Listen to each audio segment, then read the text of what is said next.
Now, if you've been playing video games for as long as I have, or even less, you'll know video game remasters are something people look forward to regardless, whether it be because they never got to play the game that's being remastered, or it's because they grew up with that game or have a huge liking towards said game and they just want to see what changes they've made, maybe quality of life improvements. Overall, I'd say remasters are a great thing. It's a great way to introduce new players to games they may have missed out before, especially with like Wii U ports to the Switch or whatever, or if the game originally just had a lot of things that needed to be fixed. They're definitely something to look forward to, and definitely something I always look forward to, especially as of late, but I've been starting to think maybe that's a bit too much. Like, that's all I've been looking forward to. Let me explain. As of recent, I've been beginning to think, just how many more remasters are we gonna get? This question really struck me when one day I was having this discussion with a friend of mine. I pretty much told him, these past 2 to 3 years I've been only buying remasters of older games, and he told me that's probably because that's a majority of what's been coming out recently. And I couldn't help but think he was right. Mario 3D All-Stars, Sonic Colors Ultimate, Pack World, Repack, Zelda Skyward Sword, and many, many, many more in just these past 2 years. Now, obviously, these games being remastered are not the issue. Definitely not. It's just, as of late, the quality with these remasters, or even just the pricing, has definitely taken a weird toll. Like, if you were alive back in March of 2020, you'll definitely know about Mario 3D All-Stars and how people were furious over the price tag for it, the fact that they didn't have Mario 64 in full screen, the fact they were using ROMs, Nintendo using ROMs and emulation, despite, well, if you know Nintendo, I think you can spell the rest out. But personally, I thought it was a really good deal, considering, one of the games in general, just alone, was worth that much. Mario Sunshine. Honestly, with Mario Sunshine, Mario Galaxy, and I guess Super Mario 64, a very half-assed version, I'd say it was, at least worth 50 or 40 bucks. Maybe 60 was a bit overkill, but if that's regarding the fact of Mario Sunshine's value at the time, honestly, I think it was worth it, personally. Now, honestly, the pricing wasn't even the worst part about this. I feel the worst part about this, and everyone would feel the same way, because this is really what sparked controversy with this game. It was the fact this game was a limited release. When the game was announced, it was marketed as some limited time release. A bunch of scalpers got a hold of the game. It was pretty hard to find for the first 2 weeks because of this scummy move from Nintendo. But nowadays, you can find it on sale on Amazon. You can find it at any game store used, hell, even new. So I'm not sure if Nintendo really went through with this for the physical copies. But I know, if you go on the eShop now, of course, the game's not available, which is just scummy, it's inconvenient. There's no fucking reason for that. But, I feel like that's not even the worst part. Because at the very least of things, we have the physical copy, which, if anything, is more preservation of the game than digital ever will be. The worst part about this is it doesn't come from Mario, it comes from Fire Emblem, actually. The first game in the Fire Emblem series was never localized in America. It took them 30 years to localize the first Fire Emblem game. This is a far bigger deal than people make it out to be, I feel. What's even bigger of a deal is the fact that Nintendo decided to pull the same shit they pulled with the Mario Anniversary Collection. Keep in mind, an Anniversary Collection versus the first time a major Nintendo IP game is being localized. The first in the series, for that matter. This game is revolutionary for the RPG genre, too. This is the first time it's being localized, being preserved in the United States, and at the bare minimum, all they had to do was not make this a limited release. Just release it. Make it so people are actually able to buy this game, because nowadays you cannot get that game. You cannot get the first Fire Emblem game in North America. You might as well just consider the game Japanese only again, because that's pretty much what it is, considering the game was never preserved in physical media, so there's Nintendo being a scum for you. But on a second note, a real good example about overpricing a remaster as of late would definitely be Zelda Skyward Sword HD. Now, you can hardly call this game a remaster. A lot of people just say it's a port. I'm gonna roll with the whole remaster thing, because you know, I like to go off that. I think it fits as a remaster, let's be real here. Maybe not a reboot, but the game itself is pretty much, you know, Skyward Sword from the Wii in HD. As the title suggests, you blind fuck. It has new controls to adapt to the Switch's multiple playstyles, whether that be on the TV or, you know, portable, where you can't use motion controls, because when it was originally on the Wii, it was a motion control exclusive game, so, you know, if they're trying to rope new players into the game, they were trying to go for a more open approach. With a Switch in portable mode, you obviously can't do the motion control shit you can do on the Wii, so... I mean, they still have that in gyro aim and stuff, but if you don't want to go for that, they added, you know, button layouts for TV mode too, so that's pretty cool. You know, it's something you'd expect from a remaster. There's a lot of quality of life changes from the original Wii version too, so honestly, as a port or slight remaster of a 10-year-old game, that's not bad. You know, you'd expect $30 to $40, right? What if I gave you $60? What if I gave you the price of a brand new AAA game? Exactly, you know?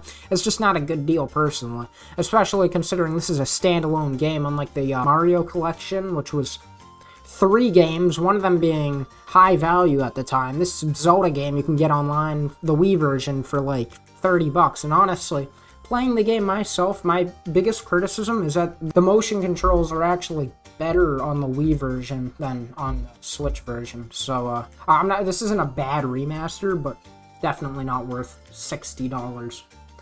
Now, another remaster, I guess you could say, has an issue with pricing would be Sonic Origins, which is a remaster of the original Sonic the Hedgehog games on the Genesis or the Sega CD. You know, $45 for the full game. The full game includes, like, you know, a port of the Christian Whitehead mobile Sonic 1, 2, and CD, and obviously, you know, I guess you could say this is like a remaster of Sonic 3, that's why I'm counting it, because, you know, Sonic 3 and Knuckles is back, so I guess, you know, it's a remaster of Sonic 3 and Knuckles, really.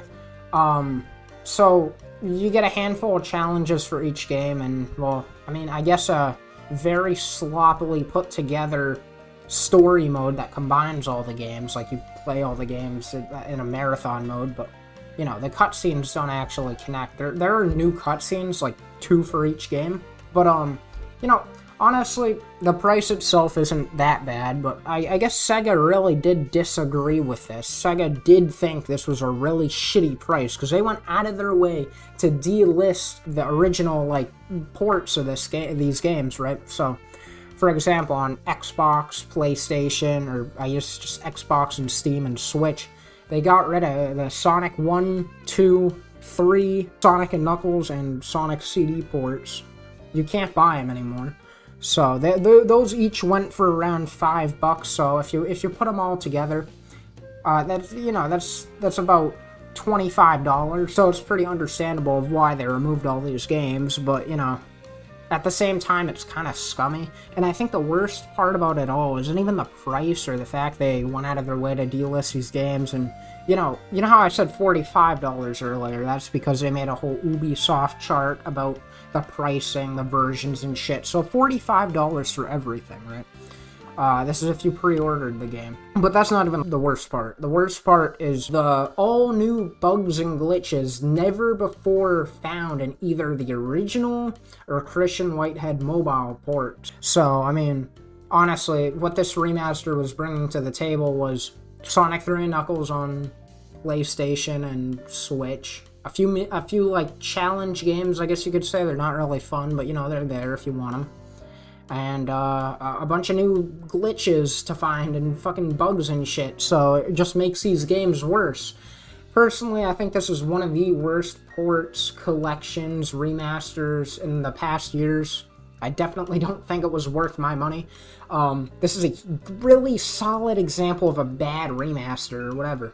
I mean, however, it could have definitely been worse. Take the GTA Remastered trilogy, for example. $60 for 3 unfaithful and unplayable remakes of 20-year-old games. I mean, for one, the visuals look like it should be on mobile, and for two, the amount of bugs and glitches and shit is just uncountable. It's kind of insane. It was so bad to a point they fucking forgot to take out one of the most controversial mini games that was so bad they had to remove it from the original, but it somehow came back in the remake because they did not bother to double check or something like that. You could just tell they did not give a shit with this. This is one of the worst remakes, not even in the past few years, but of all time. It's baffling how bad it is.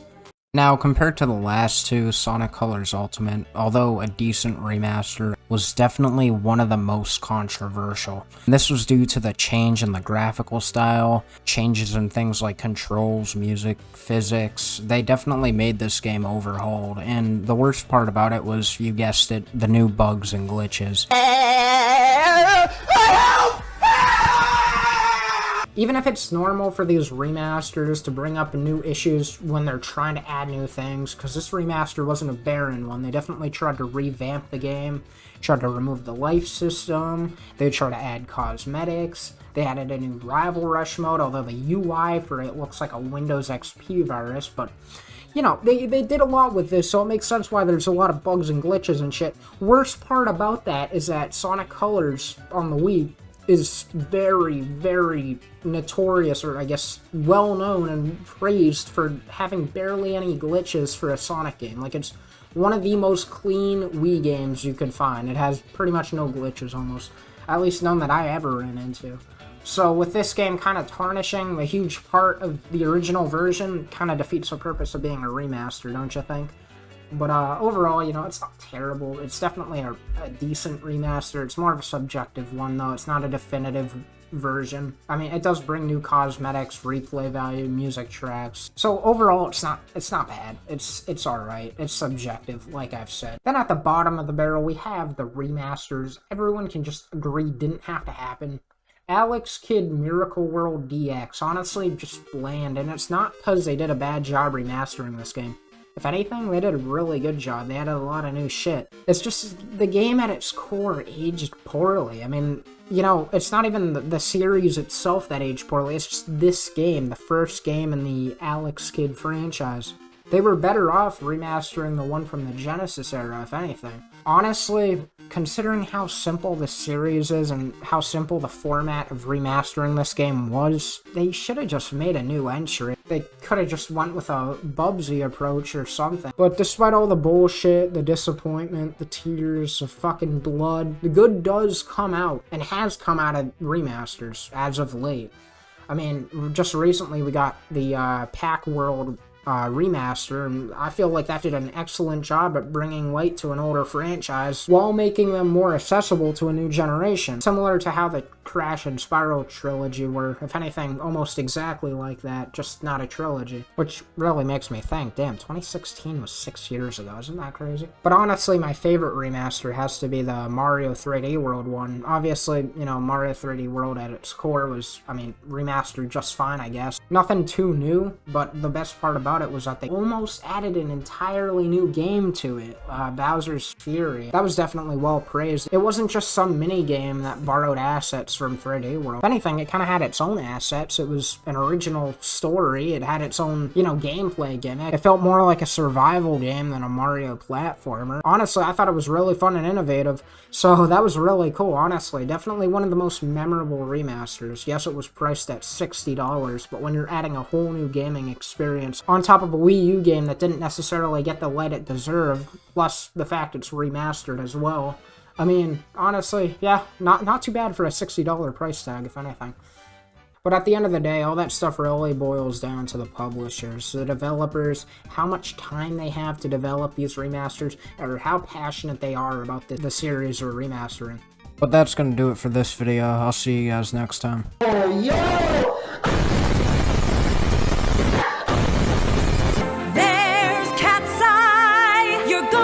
Sure, safe and secure. It's the last rites for those